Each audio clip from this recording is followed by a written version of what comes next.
Magandang araw, buddies. Patuloy tayo sa remapping.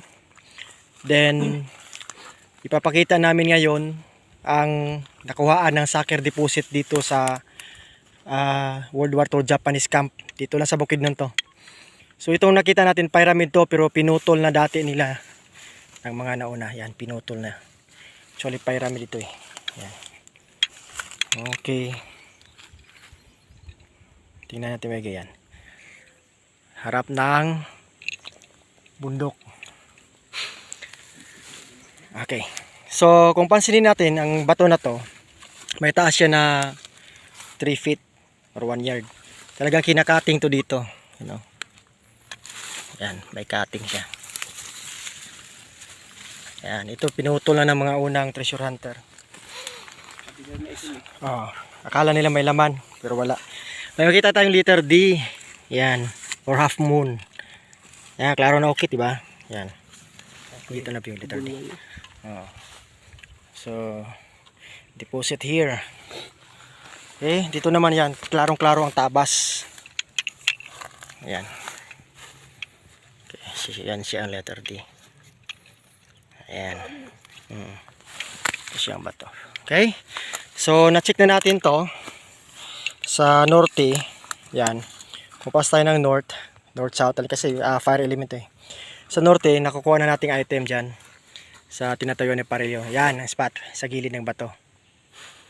Ayan. Okay. Small deposit lang yan. Okay.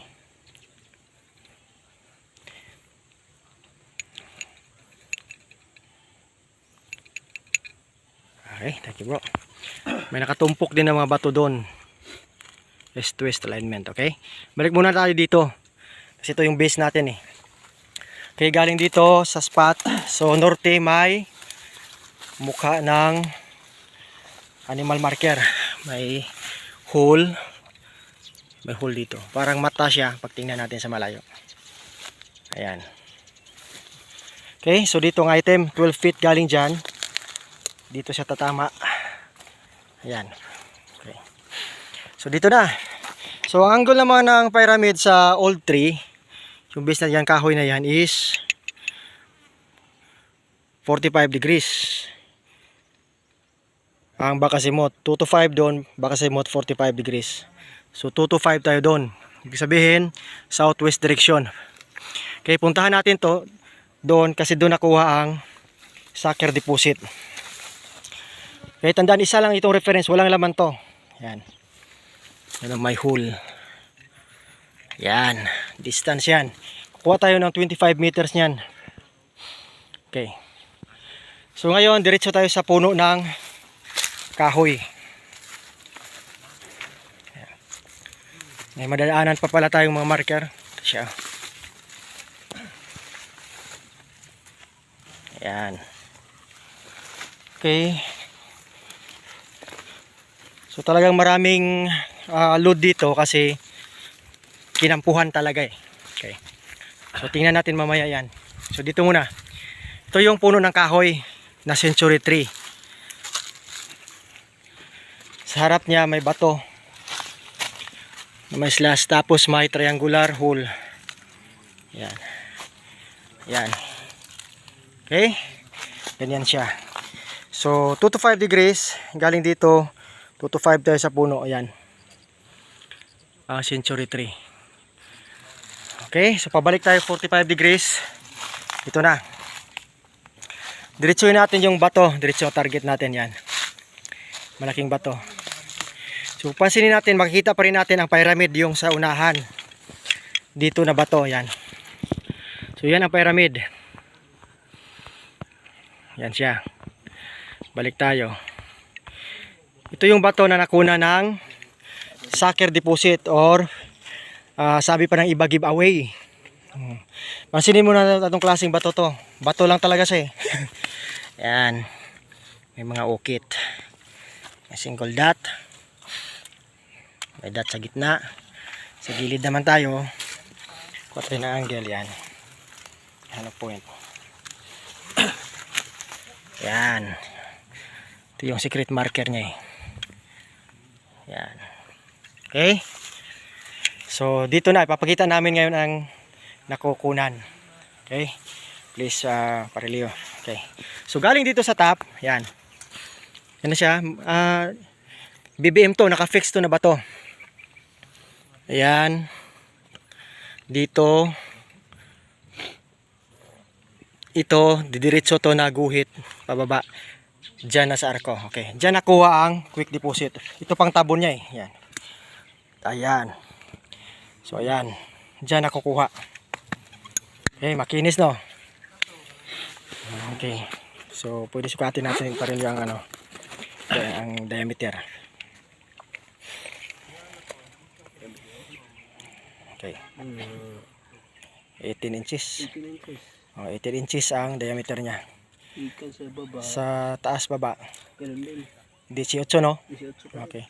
Ang palalim galing dito sa wall papunta doon. Meron siyang 1 foot sarado. 1 foot. Oh, so yan. Okay, sarado 1 foot paloob. So marami-rami din. Okay? So ganyan buddies ang sucker load holder. BBM siya or big boulder marker. Then may marking sa taas.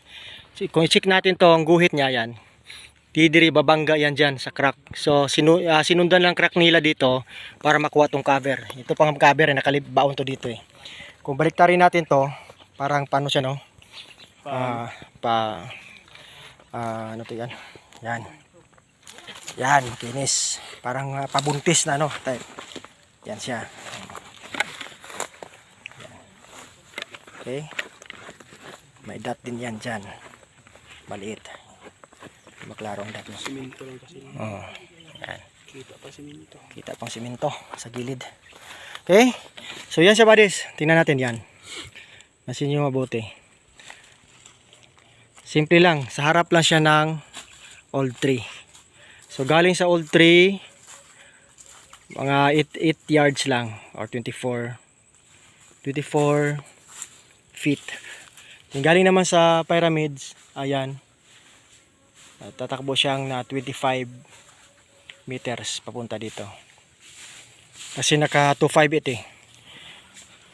Northeast southwest alignment. Yan. Okay? Top view. Yan. Nasa gilid lang.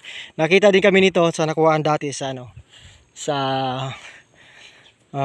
Imbayaw, Bukidnon pa rin. Ganito ang setup nila. So yan.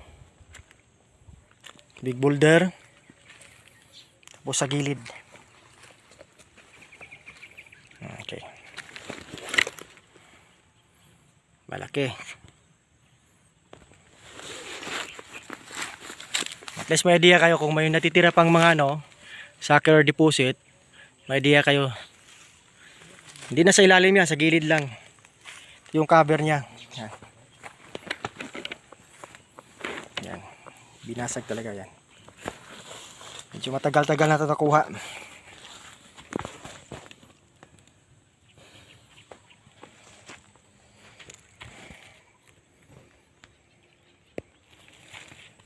Ito ang kinis.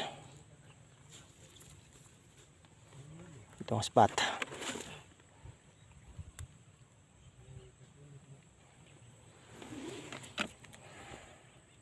Ang ganda no? Mas maganda pag tayo makakuha. So yan lang muna buddies ang pinapakita namin. Hopefully may natutunan kayo sa vlog na ito. Patuloy lang tayo sa pag-explore. Hindi tayo hinto hanggang makakuha din ng mga items. Nakaka-enjoy to kasi ma-exercise pa tayo, then pag makahits magkapera pa tayo. Okay. Once again, this is Chris Sniper saying eat, sleep, and explore. Then Bansay.